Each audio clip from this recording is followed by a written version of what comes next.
ल नमस्कार। अस्तव्यस्त सहर कर्मकाण्ड गर्ने रहर उपयोगी धार्मिक विविध सेवामा आउनुहोस्। हजुरहरूका सम्पूर्ण धार्मिक सम्बन्धी कार्यहरू हामी पूरा गर्नेछौँ। ओंकारम बिन्दु संयुक्तम नित्यम ध्यायन्ति योगिनः कामदम मोक्षदम चैव ओंकाराय नमो नमः। सम्पूर्णलाई नमन गर्न चाहन्छु। म युवा पण्डित रामप्रसाद सिग्देल, उपयोगी धार्मिक विविध सेवाको प्रोपाइटर र हजुरहरूको माझमा हामीहरूले उपयोगी धार्मिक विविध सेवा अन्तर्गतका धेरै चिजहरू धेरै सुविधाजनक तरिकाले धार्मिक इभेन्टका कार्यक्रमहरू पस्कनको लागि र यो धार्मिक इभेन्ट कार्यक्रमहरू हामीले ल्याएका छौँ। 2073 साल 2 महिना 28 गते यस उपयोगीको एउटा पुस्तक लेखन कार्यक्रम प्रारम्भ भयो र 2074 साल असार 29 गते भानु जयन्तीको दिनमा विधिवत तरिकाबाट यस किताबको विमोचन भयो। जुन किताब अहिले मेरो हातमा छ यो किताब विमोचन भयो र यो किताब विधिवत तरिकाले विमोचन भइसकेपछि उपयोगीले अझै के गर्ने कसो गर्ने र पाठकहरूले पनि अहिले नयाँ नयाँ चिजहरू ल्याउनु पर्यो र यसलाई अलिकति डिजिटल बनाउनु पर्यो। यो उपयोगीलाई डिजिटल तरिकाबाट हातमा पनि उपयोगी होस् भन्ने चाहिँ इच्छा आकांक्षा भएको कारणले गर्दा फेरि हामीहरूले के गर्यौँ त भन्दा उपयोगी एप जुन अहिले हरेकको मोबाइलमा एप्लिकेसनको रूपमा उपयोगी कर्मकाण्डमाला जुन चाहिँ अहिले हामीले लन्च गरिसकेका छौँ र विधिवत तरिकाबाट यो लन्च भयो भने 6-7 वर्ष भइसक्यो र त्यसपछि अझै पाठकहरू भक्तजनहरू श्रोताहरूले अझै नयाँ नयाँ चिजहरू खोज्नको लागि र उत्साहित हुनुभयो र हामीहरूलाई चाहिँ मार्गदर्शन गर्नुभयो र धेरैभन्दा धेरै 50,000 का मोबाइलमा यो एप अहिले चलिरहेको छ र त्यसपछि एप सँगसँगै फेरि पाठकहरूको चाहिँ एउटा के आयो त भन्दा यसलाई दोस्रो संस्करण पनि निकाल्नु पर्यो भनिसकेपछि फेरि हामीहरूले उपयोगी कर्मकाण्डमाला पञ्चप्रकरणयुक्त दोस्रो संस्करण जुन चाहिँ दुर्गा साहित्य भण्डारले यसलाई चाहिँ प्रकाशनमा ल्याएर बनारसबाट यो किताब फेरि प्रकाशनमा आयो र प्रकाशनमा आइसकेपछि अझै पनि त्यतिले मात्रै केही गरौँ कसो गरौँ हुटहुटी चल्यो मनमा र सबैको प्रेरणा सबैको माया सबैको सद्भावले गर्दा अब यो युगमा युग अनुसारको यो धर्मलाई पनि अलिकति कसरी हुन्छ के गरेर हुन्छ कर्मकाण्डलाई अलिक परिष्कृत तरिकाले परिष्कृत ढङ्गबाट सहज र सुलभ तरिकाबाट गर्नको लागि यसलाई के गर्ने त भन्ने कुरो आइसकेपछि अनि हामीहरूले विधिवत तरिकाबाट 2081 साल 4 महिना 1 गते विधिवत तरिकाबाट महानगरपालिका र आन्तरिक राजस्व कार्यालयमा यसलाई दर्ता गरियो जसको नाम उपयोगी धार्मिक विविध सेवा भनेर हामीले नामाकरण गरियो र त्यसैको अफिसबाट म अहिले यहाँ हजुरहरूको सान्निध्यमा बोलिरहेको छु र यसले के सेवा दिन्छ त उपयोगी धार्मिक विविध सेवाबाट के सेवा चाहिँ पाउन सकिन्छ त भन्दा यसले दिने सेवाहरू 17 विधामा काम गर्छ। यसले 17 वटा विधामा काम गर्छ र 1 नम्बरमा आरतीको पनि आरती महाआरती जुन हजुरहरूले ठाउँ ठाउँमा भएको देख्नु भएको छ र यसले सेवा दिँदै आएको छ। गुप्तेश्वर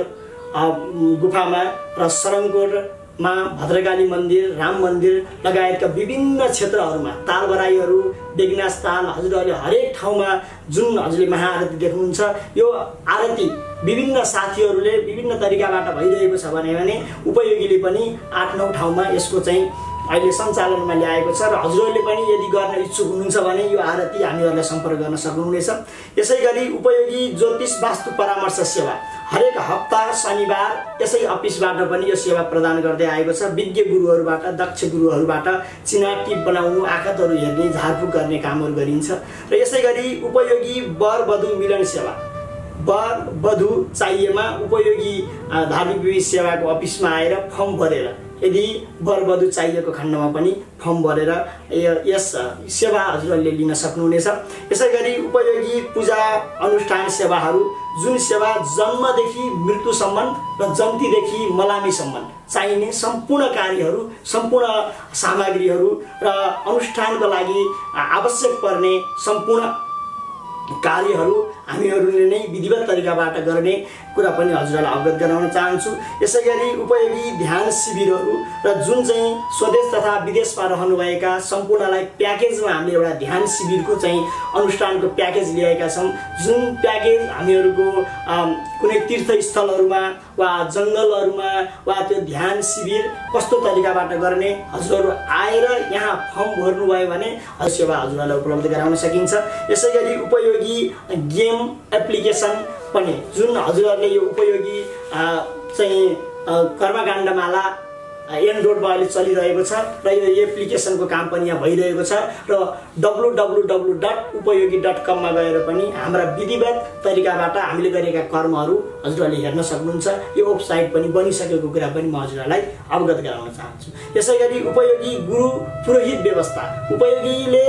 तपाईहरुलाई यदि घरमा कार्यक्रम गर्नको लागि गुरु तथा पुरोहितहरूको व्यवस्थापन र अनुशासित मर्यादित ढंगबाट र शास्त्रपरक ढंगबाट अनुष्ठानहरू गर्नको लागि गुरुहरू चाहिएको खण्डमा पनि तपाईहरुले हामीलाई सम्झन सक्नुहुनेछ। यसैगरी धार्मिक तीर्थयात्राहरू